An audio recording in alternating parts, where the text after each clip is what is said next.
Hey everyone, CoolKid here. I'm gonna be honest, I don't think anybody really cares about this topic because Archwing has been dead for ages now. Outside of open world mobility and getting your railjack to an objective, most people don't really engage with the system much. After doing my semi-recent video on the Guilty though, I've been thinking about Archwing a lot. The final stage of that fight is done entirely in Archwing, and despite the fact that it should be this epic crescendo, it feels so anticlimactic. I think a big part of that fact is that the system has just aged a lot, with most of the Archwings having kits that are barely usable. Beyond that though, another huge factor is that one Archwing is simply so much better than the rest that there is zero reason to use anything else. Not only that, but said Archwing is so blatantly overpowered that I'm convinced it was deliberately designed to make Archwing content a cakewalk. I imagine you have the ability to read, so you already know which one I'm talking about. Amesha. This thing is a travesty of game balance to such an absurd degree that I am fully convinced it was intentional. So, in today's video, we're going to talk about Amesha, how its abilities work, and how it prevents Archwing content from being so much as engaging.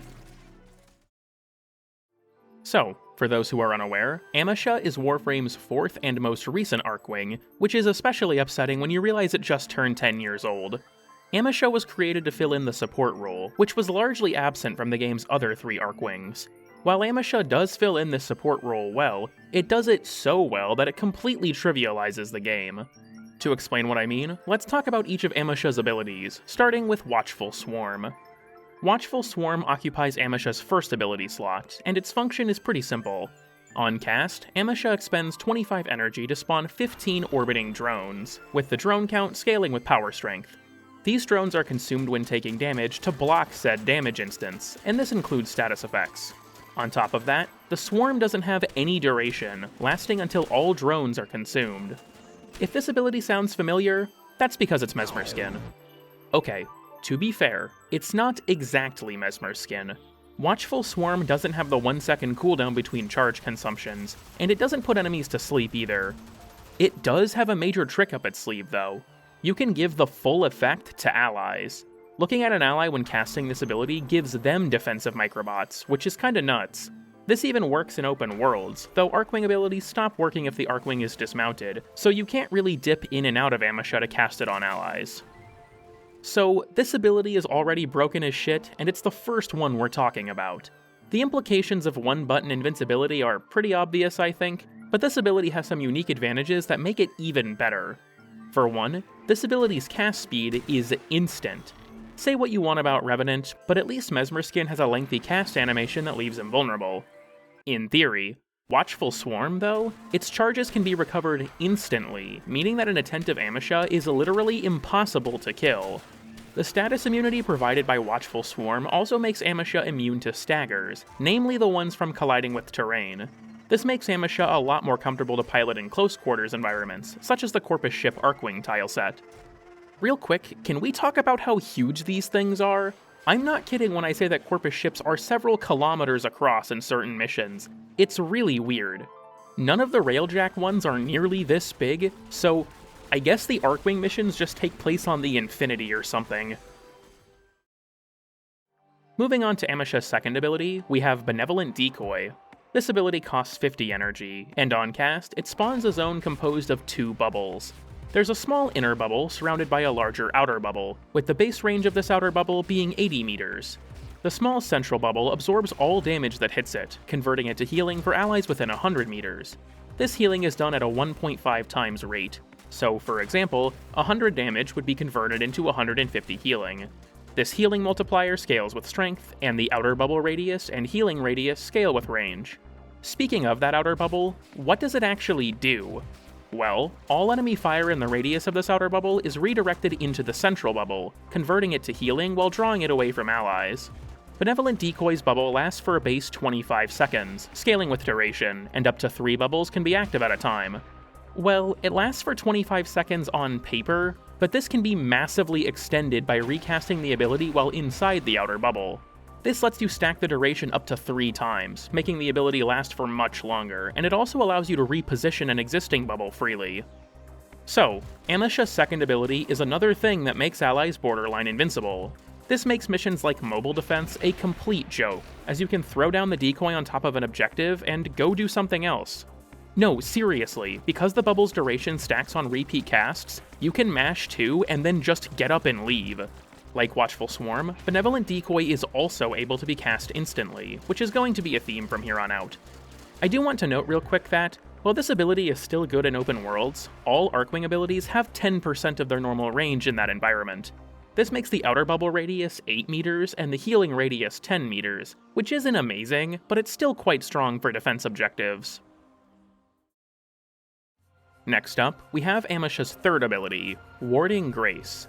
This ability costs 25 energy, and on cast, it will cause Amesha to emit an invisible 400-meter aura. Allies within this aura are status immune, while enemies in this aura are slowed by 50%. The radius of this aura scales with range mods, and the slow scales with strength mods, up to a cap of 80%. It's worth noting that Warding Grace is considered a channeled ability, costing 10 energy per second as long as it's active. Efficiency and duration mods reduce the drain per second like you'd expect, though strangely enough, the wiki doesn't mention this. I'll admit, I think this ability is kind of weird due to the existence of Watchful Swarm. Because Swarm also blocks status effects, and its drones are consumed even if Warding Grace is active, the status immunity part feels kinda unnecessary. On the bright side, it does make supporting allies that much easier, as the giant 400-meter radius is centered on Amesha. I do think it's important to point out that open worlds reduce this radius to 40 meters, but that's still a lot of ground to cover. It also has a solid slow in a large area, but it drains a lot of energy to offset that fact. So, with that considered, this ability is actually pretty balanced, right? Well, it would be if it wasn't for our final ability. Vengeful Rush, Amesha's fourth ability, really ties this monstrosity of a kit together. On cast, Amesha expends 100 energy to project another 400-meter aura, this time for 30 seconds. While this ability is active, Amesha converts 100% of damage taken into energy, with this conversion rate scaling with strength. Yes, you heard that correctly. It converts 100% of damage taken into energy, meaning that this is our third ability that makes you invincible. Do note that Amesha will become vulnerable again if its energy is full, and while the constant drain from Warding Grace can help offset this, there is a small gap where Amesha can still take damage. So, infinite energy and invincibility is already really good, but those aren't the only things that Vengeful Rush does. You see, all allies within the 400-meter radius also gain another set of buffs, a 10% increase to strength, duration, and range, which are all additive with mods. Is 10% really all that good? Well, normally I'd say no, but unlike Warframes, Archwings don't have that many ability stat mods. Or, any mods, honestly.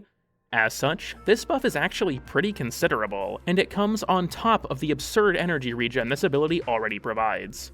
Do note that no mods affect the bonus ability stats from Vengeful Rush, and Vengeful Rush also doesn't benefit from its own stat bonuses. So, as I've been talking about Amesha's kit, you might have had the following thought. None of this invincibility is really infinite if you run out of energy. Well, with Vengeful Rush, that's just not a concern anymore. For the most part. You see, Vengeful Rush finds itself at the heart of a strange anti-synergy with Amesha's first and second abilities. Watchful Swarm's damage blocking prevents Amesha from taking damage, meaning that Vengeful Rush can't generate energy. On top of that, Benevolent Decoy's damage redirection also prevents Amesha from soaking up damage, so long as it's within the decoy's outer radius. These are both really strange from a design perspective, at least if you ask me, but they're ultimately pretty minor inconveniences.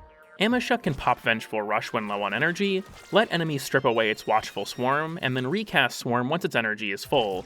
Because of the Shield Gate invincibility window, it's pretty easy for Amesha to recast Watchful Swarm before becoming vulnerable. On top of that, if there are no enemies around, you can always strip Watchful Swarm and generate energy by playing Bonk Bonk. No, seriously, environmental damage will still give you energy. So, with Amesha's whole kit explained, I think its overpowered nature should be pretty obvious. Its first ability makes it invincible, its second ability makes it and nearby allies basically invincible, its third ability slows enemies while providing status immunity, and its fourth ability generates energy while, you guessed it, making Amesha invincible. This Archwing has infinite energy, can protect its allies in a huge radius, can slow enemies to a crawl, and has 3 sources of invincibility. Amesha is genuinely so overpowered that you can just get up and do something else while playing it, especially once you get arcanes in the mix. For those who don't know, many Warframe arcanes still work in Archwing, such as Arcane Concentration. This can give you upwards of 3 minutes of Benevolent Decoy, meaning that as long as you press 2 every 3 minutes, you don't have to play the game. So long as you pop the 4 when you get low on energy and recast Watchful Swarm whenever it runs out, you can't die. So, Amesha is pretty blatantly OP. I don't think that's up for much debate. Revenant is the most played frame in the game because of Mesmer Skin, and this thing has Mesmer Skin and change. But what exactly is the problem with that? I know that might sound weird, but Archwing is such a small slice of the game that this hardly matters, right? I mean, we still only have 4 Archwings after 10 years, and the mode has always been incredibly unpopular. That's a fair point, but it's also a big part of why I think this is an issue. So long as Amesha exists in its current state, any future Archwing content can't be engaging. Amesha is so absurdly strong that it easily folds all existing Archwing content, including content added long after its release. Take, for example, Railjack. On any other Archwing, being outside of the Railjack is very dangerous, especially on the Steel Path. Cruise ships have excellent accuracy and shred you in seconds, making approaches pretty risky. Unless, of course, you're Amesha, where you can just pop Watchful Swarm and rush towards the target head-on. This gets even more ridiculous when doing the Guilty, the hard mode Parita boss rush node. The final phase of this fight is done entirely in Archwing, and Amesha makes it a complete joke. For those who are unfamiliar, many attacks in the super boss fights nullify player abilities, and that includes a few attacks in this phase. The thing is, Watchful Swarm is not dispelled by this nullification, so not only is Amesha invincible, but it can't even have that invincibility broken. The point I'm trying to make here is that, so long as Amesha works like it does now, any future Archwing content can't be hard. With this many layers of invincibility, all the player has to do is press a button and point at the enemy. In fairness, I do think it's worth mentioning that the other Archwings do offer tools that Amesha doesn't have access to. Odonata's Energy Shell boosts any damage that passes through it, Itzal has a grouping ability in Crush, and Elytron... let's not talk about Elytron actually. The thing is, Amesha doesn't die, which overshadows the value of all of its competition. This is going to get kind of high level, but when it comes to any video game, I have a concept I call the pyramid of problems. Things at the bottom of the pyramid are more broad problems, while things higher on the pyramid are generally more specific, and they require the lower level problems to be solved before they themselves can be solved. So, while Odonata's damage boosting and Itzal's grouping are good, they are higher up on the pyramid of problems than surviving. Staying alive is one of the lowest level problems to solve, as you can't really do much if you're dead. As such, non-Amesha abilities don't really have value if you can't stay alive to use them. This is especially rough in Archwing, as there aren't many ways to survive compared to normal Warframe gameplay. The mod pool is very limited, and while most Archwings have solid health and shield pools, they can't really play off of those base values. This means that, even if they don't lack base stats, they do lack the mods to actually leverage those stats. In fairness, you can use things like Warframe arcanes to bolster your survivability further, but at that point, you're building your Archwing and your Warframe for the task. But then you have Amesha, which not only solves the not dying problem for itself, but defense objectives and allies as well. It's incredibly easy, incredibly reliable, and requires virtually no specific building or setup. So, what do we do about Amesha? Well, to be honest, Amesha isn't even really the whole problem. I do think that Amesha deserves to be nerfed pretty hard, as it's effectively the only Archwing worth using, but that's not entirely its fault. You see, while Amesha is broken on a design level, its siblings also just kinda suck in comparison. Odonata's Energy Shell is probably its only good ability, as it boosts damage and protects the user. Repel is also decent, as it pushes enemies away and stuns them. As for its other abilities though, Disarray isn't very interesting or interactive, and Seeking Fire just deals pathetic amounts of damage. Itzal's Crush is a great grouping tool, especially with its augment, but that's the only real thing it has going for it. Arcline is just old Ripline, so you already know that one sucks.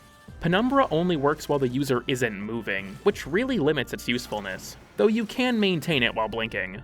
Fighter Escort is especially gimped, as not only do its drones not teleport to keep up with Itzal, but they spawn in with a set level of 1. Itzal is technically the fastest Archwing in the game, so it does have a use there, but wouldn't you know it, the number 2 Archwing in speed is Amesha, so that doesn't even matter much. Elytron is genuinely just useless from front to back, as all of its abilities deal such low damage that they aren't at all valuable beyond the regular star chart. Its core vent ability also blocks the player's shots if they use an AoE arc gun, so that's awesome. Elytron is the tankiest of the Archwings stat-wise, but that can't really compete with 3 invincibility buttons. To be clear, I'm not trying to say that non-Amesha Archwings are unusably bad in every single circumstance. You can make any of these Archwings work if you invest in them enough, and their unique identities may be more appealing to you than Amesha. The point I'm trying to make is that Amesha is incredibly powerful out of the box without any specific investment, and all of its abilities hold obvious and immediate value. Amesha is genuinely the only Archwing where all 4 of its abilities are even worth using, and that's just depressing. Sure, we could nerf Amesha and leave it at that, but then we just have 4 bad Archwings. If Amesha is to be nerfed, I think it's imperative that the other 3 Archwings receive significant buffs to compensate. Amesha is so good that it's boring, while the other Archwings are so bad that they can be frustrating. As it stands, the lineup of Archwings isn't really a choice. You either pick Amesha, or you pick your favorite flavor of handicap. Alright, that's all I have to say about Amesha. This humble support Archwing is overpowered as sin, so much so that no content involving Archwing can be difficult while it exists. On top of that, it's effectively the only Archwing in the game, as all of its competition just sucks in comparison.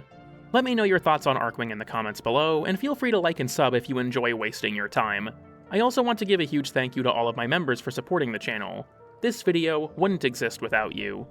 I also want to thank you, yes, you specifically, for watching today's slop. With that said, I hope you enjoyed today's video, and I'll see you next time.